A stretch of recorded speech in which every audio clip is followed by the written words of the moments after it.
Thank you very much, Olivier. I believe I'm the last speaker of the day, Yep. so I will try to not be too long.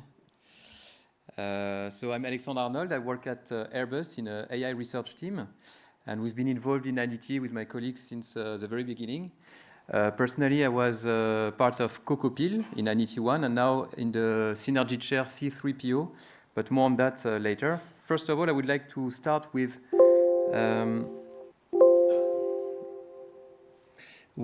some robotic needs at Airbus, a bit of context on the industrial side. So at Airbus Commercial, the part that is doing the commercial aircraft, of course, robotics is seen as a support to the ramp up. Every year we need to produce more aircraft. And as a complement to human, especially for the repetitive tasks, today, actually, a small portion of the tasks are actually automated, only around 7%. So there is a big margin for more automation in the future. Also at Airbus Defense and Space, it can unlock new capabilities. There are some projects like in-space manufacturing, where the goal is to send some parts as a kit inside a rocket and to finish the assembly in space because some products like big solar panels or reflectors can be too big to fit inside the rocket. So we need a bit of assembly in space.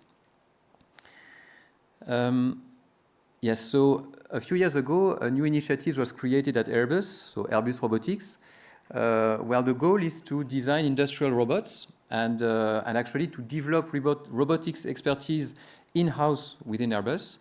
With, let's say, two sub-goals. One is to, have internal development and integration of robotics, but also some strategic acquisitions. So, for instance, the company MTM Robotics was bought by Airbus. So technically, Airbus, to some extent, is not just an aerospace product manufacturer, but also is manufacturing some custom robots for its own purpose. I have two examples of robots that are actually working now. The first one is called MSDR, for medium-sized drilling robot. So it's a robot it's the first robot that was entirely designed and developed in-house. So there is a partnership with FANUC for the manufacturing, but it was entirely developed in-house. And compared to the other robots on the market that were pre-existing, it is more agile and more accurate, while being 3 times smaller to what was existing before. And this allows to fit in the existing pre-assembly lines without adapting the rest of the environment. That robot, for instance, is able to cover around 87% of all pre-assembly line drilling needs, so it's quite a lot. And it can work on the fuselage, it can work on the horizontal and vertical tailplane, as well as on the center wing box. The second example on the bottom right is called the FlexTrack Robotic Systems. It's another system for drilling, because there is a lot of drilling in our product. This one is mainly targeting the A320 family for now, but is being extended also to all existing and new pre-assembly lines. The goal here is this system has two components. First, the rails that are easy to disassemble and reassemble around the fuselage, and these lightweight modular robots that can then swipe, let's say, or move along these rails to do the drilling on the fuselage. And eventually, all existing and new single-aisle pre-assembly lines should be equipped with it, and the new also final assembly lines should be equipped as well. But still, there are still many challenges in terms of robotics that we are still facing, which explains also maybe why the percentage is so low in automation today.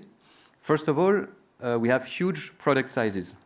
And this is, first of all, a challenge in terms of designing robots that are big enough, industrial enough to tackle it. But also it means that often we want some humans to still operate on these on some parts where maybe on the same parts we'd like some robots to work. But this is quite challenging in terms of safety standards that Olivier mentioned before. They are very high in aeronautics, even more so with robotics. So it is a challenge. On top of that, we have very high requirements in terms of accuracy. And last but not least, there is actually quite a high degree of customization per product, or per MSN, as we call it, per serial number. Meaning that from one aircraft to the next, depending on the airline or so, there is a lot of customization in the cabin, the number of seats, the layout, even the motor of the aircraft.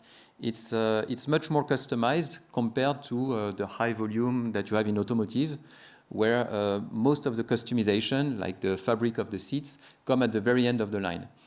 And this requires much more adaptiveness in the robot.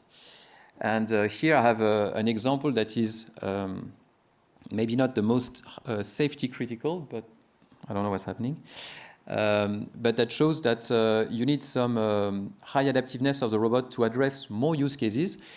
This example is about kitting, which is about packing a few hundreds of components from storage to a briefcase like this. This is today done by human operators. It takes between 5 and 10 minutes. It's a quite tedious and repetitive task, and that we wish to address in the future more with robotics. I have another example as a backup slide if we have time at the end. And so we would like to go towards more flexible robots, as you understood. And this has been, let's say, our lighthouse or our drivers in the work we have done collaboratively with ANITI since the beginning. So working toward more adaptive robots, able to operate in environments as they are and not just as designed. This means having a way to perceive the environment, typically with a camera or something that really perceives the actual environment. And also more communication in a sense. So for now, let's say mostly from the human to the robot, even if we can have further ideas in terms of explainability the other way around. But once you have a robot that is adaptive enough to tackle multiple tasks, for instance, you have also the wish to be able to drive it maybe on the fly, on the shop floor, to change dynamically the task that it needs to accomplish. And so there must be a way of communication, being natural language, speech, or another kind of interface, but with some grounding between the perception of the robot and the communication means. And so today we are working in this C3PO synergy chair, which stands for cobots with conversation, cognition, and perception. And so the PIs in this chair. So we have let's say the perception modality represented by Thomas Serre at Brown University, the language modality by Nicolas Hacher from IRIT, and then of course the robotic aspect, Olivier Stas from the LAS, and to fuse all these modalities as a glue, so to make everything fit together, Ruffin van Roelen from the CERCO, working on this concept of global workspace to have a frugal cross-modality learning to glue everything together. When we work on robotics, at least at Airbus, we like to first work usually in digital twins because it's safer for the learning, right? And for that, we have a number of requirements in order to be able to simulate robotics properly. So since we are interested in perception in the loop with a camera, first, we need a robotics-oriented simulator, but also with realistic visual rendering if we want to hope for a good sim-to-real transfer. Of course, a realistic physics engine as well.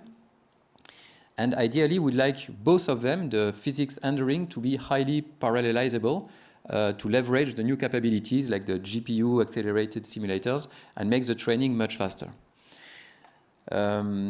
Also, an additional requirement is to be able to import the 3D scenes from usual CAD software that we have in industry.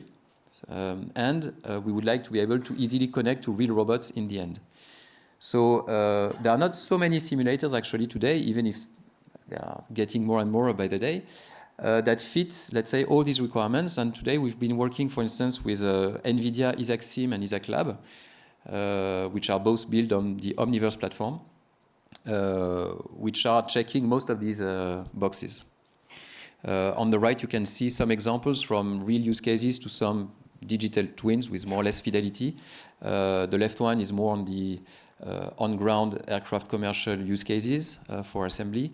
The other one being more on the space use case I was mentioning at the beginning, even if for now the tests are done in a lab, so on ground with gravity, but at least to test the assembly part. So now coming to the research axis that we've been investigating the most up to now and that we also have on the horizon. The first one is obviously about reinforcement learning with perception in the loop. So here we've been interested in deep reinforcement learning with a focus on multimodality, right, to have the perception but also the language instruction together. Also the data efficiency, because we know that reinforcement learning is not well known to be, is infamous for being a bit data hungry. And there are now some new approaches that make it a bit better. Our overall goal are to tackle an end-to-end approach, hoping for less complex pipelines that were quite traditional in robotics before. Also approaches that are able to natively take into account high-dimensional inputs, like the camera feed, where we can also add what we call the proprioception, which is the position and velocity of all the joints of the robot. And for now, we are in this approach learning from scratch to find or reach various targets. Of course, with randomization in both the original pose of the robots and the targets. At the bottom, you can see some typical setups. So in the space use case here, where we teach the robot in simulation autonomously with some rewards to reach, for instance, the top triangle part or the mid triangle part, only using basically the embedded camera of the robot, which gives only a very partial view. So the robot needs to learn autonomously to find the objects around, even if it's not in view first, do it efficiently and come close to it to then perform an operation. In this line of work, we've been exploring a number of algorithms such as Dr. QV2, which is a bit more data efficient than most algorithms, with actually a kind of a trick on data augmentation trick when picking the images from the replay buffer. So this is a visual-based RL approach. We have been looking also at model-based reinforcement learning algorithms to also tackle this data efficiency problem, such as Dreamer v3, and an extension that was made in the frame of this chair, the Global Workspace Dreamer in the group of Ruffin, a work led by Léopold Métier. And this is a way to make Dreamer even more efficient thanks to all the nice tricks on the learning losses for the frugal learning, which is cross-modal.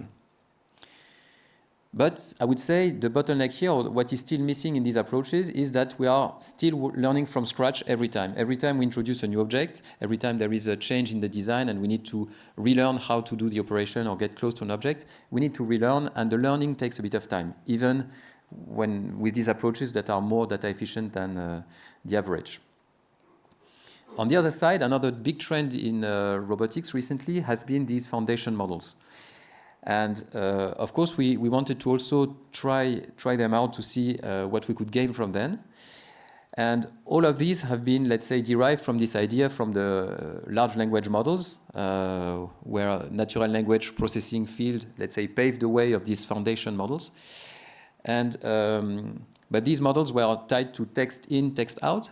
Then the VLM was an extension, often based, by the way, on a pre-existing LLM, adding a vision adapter to it, extending now the input to also consider vision on top of text. So that's a step forward. This already allows to do some experiments, as you can see, the one that we did on the right. So here I have a colleague actually that we see at the beginning of the video, Nicolas, who is actually using a VLM to teach the robot, or to ask the robot, to be honest, to go to one object or the next. So for instance, from this aircraft mock-up and then to the black pen. And the communication happens only through the text that comes out of this VLM. The VLM says, okay, go a bit upwards, go to the left, zoom a bit in. And then we have a very simple pre-coded, let's say, controller to move the end effector according to the text action that is given by the VLM. So this is very nice because you don't need any retraining to make it work. So this works out of the box.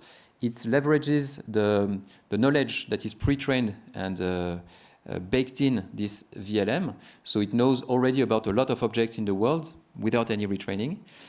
However, here we are still a bit limited in the communication means because the actions are very high-level actions that can be communicated through text.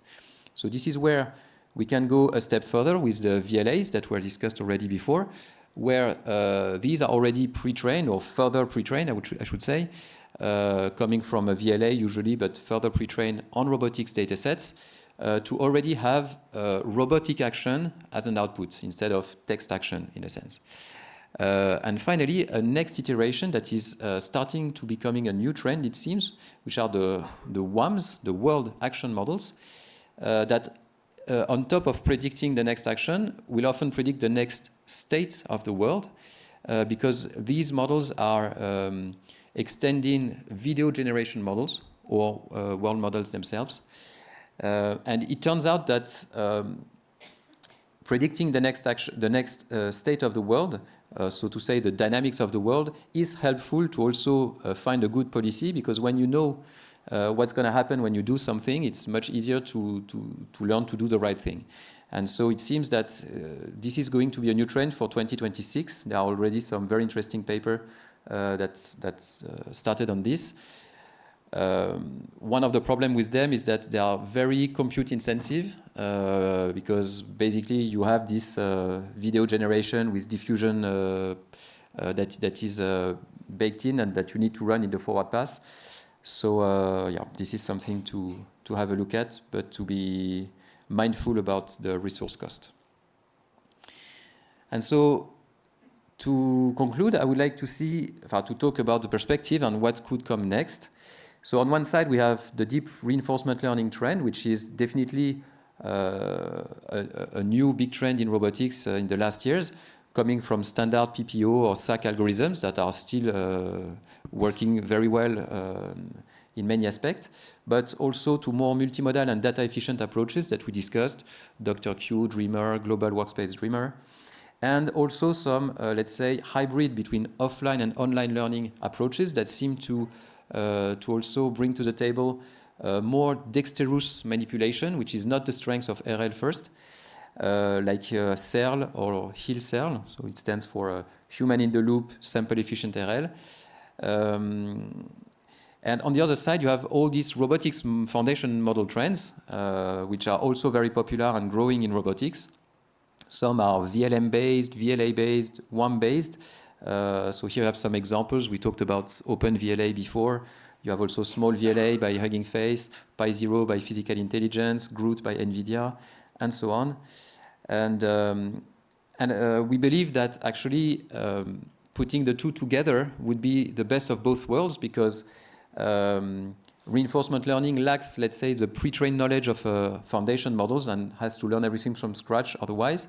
And the foundation models often are not strong enough today in robotics, compared to language, for instance, to perform super well out of the box. You still need some fine-tuning. And doing this fine-tuning with reinforcement learning instead of imitation learning, which is, let's say, the baseline today, we think is a step forward, because imitation learning means that we need to collect teleoperation data, which is difficult in an industrial setup. We have all these big robots. Sometimes it's not even possible to teleoperate them in a meaningful way. And so being able to, let's say, autonomously finish the training to have very efficient policies in the end is for us the next step and a great goal to achieve. Yes, so that's it. Thank you.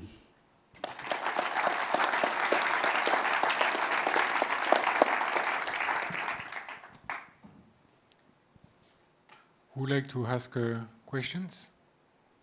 Thank you, Alex. But I won't ask you a question because, of course, I know. But it's more a question to the panel. Here we see hybridization with RL and foundation models. What about also integrating MPC in the middle? Would that make sense, or completely not? Alex, if you want to start, and after maybe anyone from the panel. Maybe you can have your say as well, no? Olivier. I would let the people from the panel to answer first. So yeah, I think it completely makes sense. I think already there is a lot of work showing that RL can benefit from MPC and MPC can benefit from RL. And as it was just said, like RL and like big foundation models have a lot to take from one another. So yeah, I think for sure, like MPC has also like, oh, no, maybe not MPC, but trajectory optimization as a way to generate motions has a lot of potential to help large foundation models to get new kind of behaviors. Yeah, and I think the future would be the hierarchical models, not just, for example, VLA that generates like actions in high frequency. It's very hard, but with MPC, you can like predict trajectories much faster and safer. So I think in the future, it should be like these hierarchical models. You take advantage of VLAs to predict, for example, long-term actions, and then for the trajectories, you deploy other methods. And yes, I believe at the core of MPC is the notion of online planning, right? To continue to plan online, which is not so different in my view to the reasoning that we see also in big foundation models, also in NLP and so on. This kind of test time compute. And I think, yes, if we can afford this this additional test time compute, it should refine the strategy, being RL or whatever you call it, MPC, RL, something in between. There are approaches that's called TD MPC, for instance, which are model-based RL approach, but with MPC in the title. So I think, yes, it's tied together, and definitely online planning could help having a better solution, I think, if we can afford it.